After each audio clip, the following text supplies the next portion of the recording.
नमस्ते विद्यार्थियों, मैं भगवान सिंह अजय मेरू क्लासेस की ऑनलाइन यूट्यूब चैनल में आपका हार्दिक स्वागत करता हूं।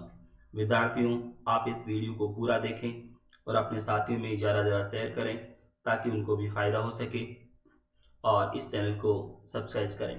तो आज के करंट अफेयर्स पर चर्चा करते हैं, जिसमें मुख्य रूप से 3 पॉइंट्स पर बात करेंगे। पहला जो पॉइंट आपके दे रखा है वो है आपके BS6 के बारे में, यानी कि सड़क परिवहन एवं राजमार्ग मंत्रालय ने भारत स्टेज यानी कि BS6 फोर व्हीलर्स वाहनों के लिए विशेष पहचान को अनिवार्य किया है, उसके बारे में बात करेंगे।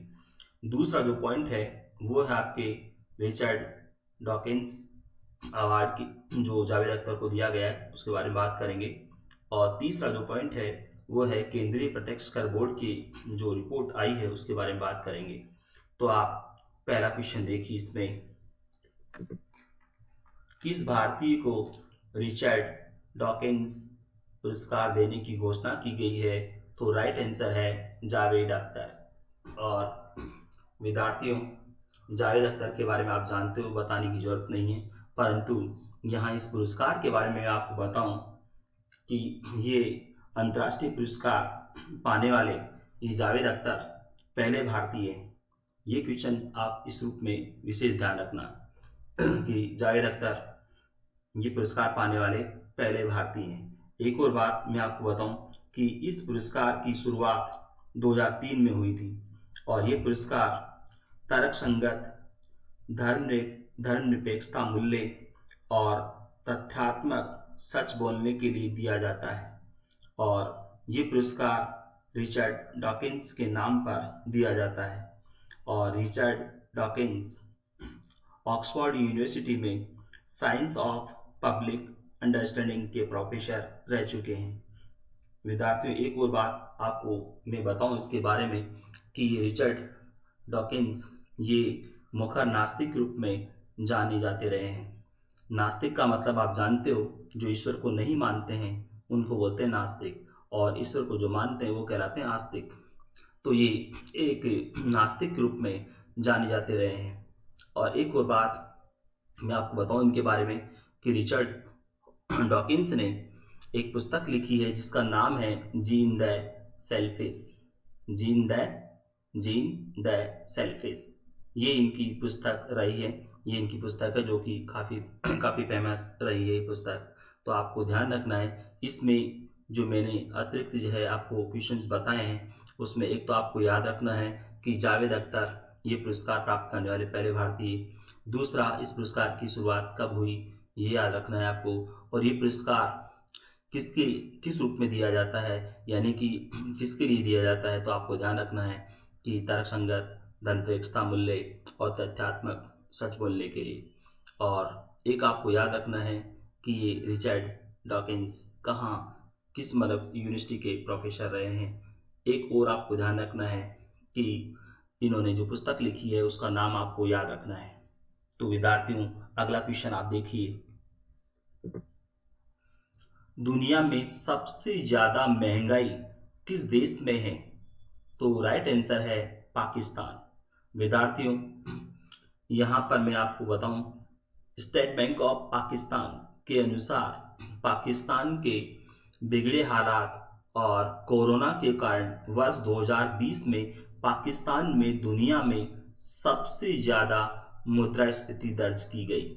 और यहाँ पर एक और बात कि जनवरी में यह मुद्रास्फीति 12 सालों के उच्चतम स्तर के साथ 14.6% पर पहुंच गई थी। तो यहाँ आपको ध्यान रखना है कि ये जो बताया है वो पाकिस्तान की जो है स्टेट बैंक यानी स्टेट बैंक ऑफ पाकिस्तान, उन्होंने ये जानकारी दी है कि यहाँ पर पाकिस्तान में दुनिया में सबसे ज़्यादा महंगाई है इस समय। तो और उसके कारण भी आप जो है उन्होंने बताया है। तो अगला क्वेश्चन आप देखिए, इसमें अबू धाबी इन्वेस्टमेंट अथॉरिटी ने जियो प्लेटफॉर्म्स में कितने प्रतिशत की हिस्सेदारी खरीदने की घोषणा की है? तो राइट आंसर है 1.16%। और विद्यार्थियों, वैसे तो जो है जियो प्लेटफॉर्म्स के बारे में आपको मैंने पिछले 2-3 वीडियो में बताया था, परंतु यहाँ पर कुछ जो है जानकारी मैं आपको दे दूं इसके बारे में कि यहाँ पिछले 47 दिनों में 7 निवेशों के जरिए जियो प्लेटफॉर्म्स में 21.06% की हिस्सेदारी के लिए कुल 97,885.65 करोड़ रुपए का निवेश जियो प्लेटफॉर्म्स में हो चुका है। और यहाँ पर एक और बात आपको वैसे तो मैंने पहले भी बताई थी, पर वापस रिपीट करता हूँ कि ये जियो प्लेटफॉर्म में सबसे पहले फेसबुक ने निवेश किया था। और पिछले वीडियो में मैंने आपको बताया था कि अबू धाबी की मुबादला इन्वेस्टमेंट कंपनी जियो प्लेटफॉर्म में निवेश करने वाली छठी कंपनी है, और अब ये अबू धाबी इन्वेस्टमेंट अथॉरिटी ये 7वीं कंपनी है। और तो विद्यार्थियों आपको ध्यान रखना है कि, और वैसे आप जानते हो अबू धाबी संयुक्त अरब अमीरात की राजधानी है, तो वहाँ की कंपनी अबू धाबी की मुबादला इन्वेस्टमेंट कंपनी वो छठी कंपनी जो जियो प्लेटफॉर्म में निवेश किया, और अब ये 7वीं कंपनी है जिसका नाम है अबू धाबी इन्वेस्टमेंट अथॉरिटी।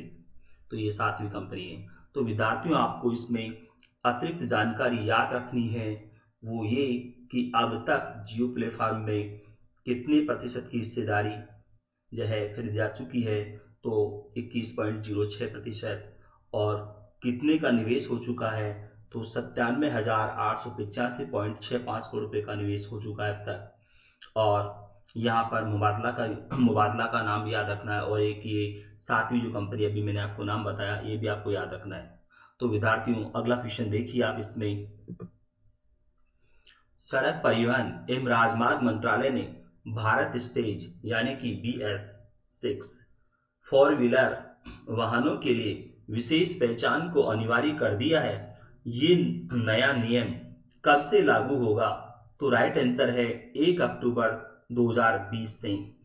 तो विद्यार्थियों आपको मैं बताऊं इसके बारे में कि सड़क परिवहन राजमार्ग मंत्रालय की ओर से जारी जानकारी के अनुसार BS6 4 व्हीलर की रजिस्ट्रेशन डिटेल्स या नंबर प्लेट के ऊपर एक हरी पट्टी लगाई जाएगी, और इससे इन वाहनों की पहचान आसानी से की जा सकेगी। और दूसरा ये भी आपको ध्यान रखना है कि ये नया नियम जो कि 1 अक्टूबर 2020 से लागू होना है, तो ये नया नियम पेट्रोल, डीजल और CNG तीनों प्रकार के वाहनों पर लागू होगा। और वैसे तो हम जानते हैं कि ऐसे वाहनों की पहचान के लिए अन्य देशों में भी विशेष पहचान चिन्ह है लगाए जाते हैं। तो यहाँ पर हमारे यहाँ जो है नंबर प्लेट के ऊपर या रजिस्ट्रेशन डिटेल्स के ऊपर वहाँ जो है वो हरी पट्टी लगाई जाएगी, जिससे कि पहचान हो जाएगी कि ये BS6 का जवान है। तो विद्यार्थियों आपको इसमें ध्यान रखना है, ये डेट विशेष रूप से ध्यान रखना है, और ये भी आपको ध्यान रखना है कि तीनों प्रकार के वाहनों के लिए ये नियम लागू होगा। तो आप अगला क्वेश्चन देखिए इसमें, software technology parks of India के साथ पंजीकृत IT कंपनियों ने वित्त वर्ष 2019-20 के दौरान कितने करोड़ रुपए का निर्यात किया है? तो राइट आंसर है 4.21 लाख करोड़ रुपए का। तो अगला क्वेश्चन देखिए आप, स्टील अथॉरिटी ऑफ इंडिया यानी कि से जिसको हम शॉर्ट में बोलें, स्टील अथॉरिटी ऑफ इंडिया के द्वारा तैयार डिजाइन के आधार पर भूकंप रोधी मकान कहाँ बनाए जाएंगे? तो राइट आंसर है भिलाई। विद्यार्थियों ये भूकंप रोधी जो मकान बनाने के लिए अभी जो है सेल ने भारत सरकार को इसके लिए अनुमति मांगी है, तो अब अगर अनुमति मिल जाएगी तो फिर यहाँ पर ये भूकंप रोधी मकान जो है भिलाई में बनाए जाएंगे। विद्यार्थियों आपको मालूम है भिलाई छत्तीसगढ़ में है, और ये जो 4 जो ऑप्शन आपको मैंने दे रखे हैं, तो यहाँ चारों जगह पर स्टील प्लांट है। भिलाई में तो खैर है ही स्टील प्लांट, जैसा अभी मैंने बता दिया। तो यहाँ पर इसके अलावा राउरकेला ये उड़ीसा में है, यहाँ पर स्टील प्लांट है। दुर्गापुर ये पश्चिम बंगाल में है, यहाँ पर स्टील प्लांट है। और जमशेदपुर झारखंड में है, यहाँ पर टाटा का स्टील प्लांट है, यानी कि निजी क्षेत्र का प्लांट है। भिलाई, राउरकेला, दुर्गापुर, यहाँ पर तो सार्वजनिक क्षेत्र के ये स्टील प्लांट है, परंतु ये जमशेदपुर यहाँ पर ये निजी क्षेत्र का यानी कि टाटा का स्टील प्लांट है। और जमशेदपुर जैसा मैंने बता दिया आपको कि झारखंड में है। तो विद्यार्थियों इस अतिरिक्त जानकारी को भी आप याद रखना। अगला क्वेश्चन देखिए, इसमें भारत में अंगूर का उत्पादन सबसे ज्यादा किस राज्य में होता है? तो राइट आंसर है महाराष्ट्र।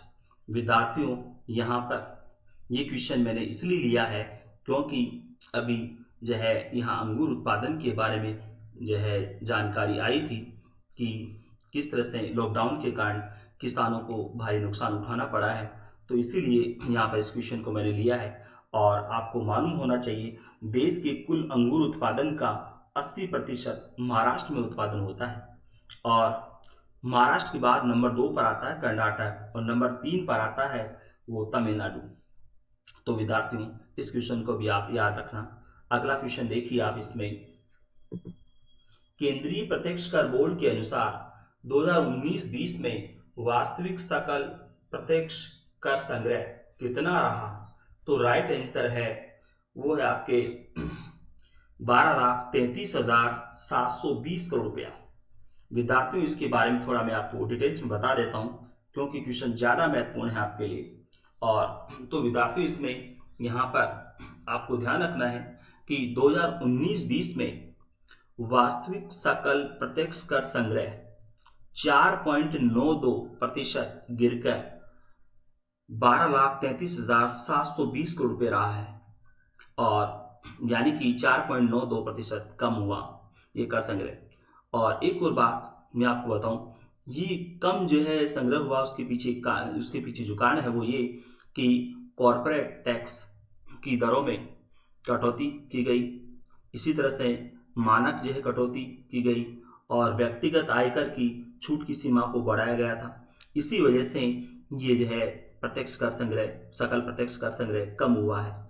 और ये कितना परसेंट तो आपको मैंने बताया, इसमें 4.92% ये गिरकर यानी कि कम हुआ है 4.92%।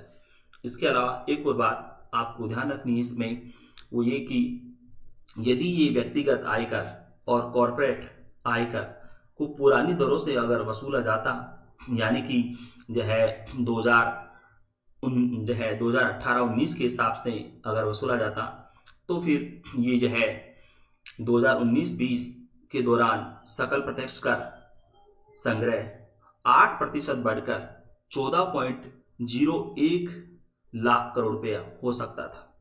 तो यानी कि पुरानी दरों के हिसाब से भी अगर वसूल करते ये टैक्स, जिसमें मैंने आपको बताया व्यक्तिगत आयकर और कॉर्पोरेट आयकर, इनको अगर पुरानी दरों से भी अगर वसूल किया जाता तो 2019-20 के दौरान ये सकल प्रत्यक्ष कर संग्रह 8% बढ़कर 14.01 लाख करोड़ रुपया हो सकता था।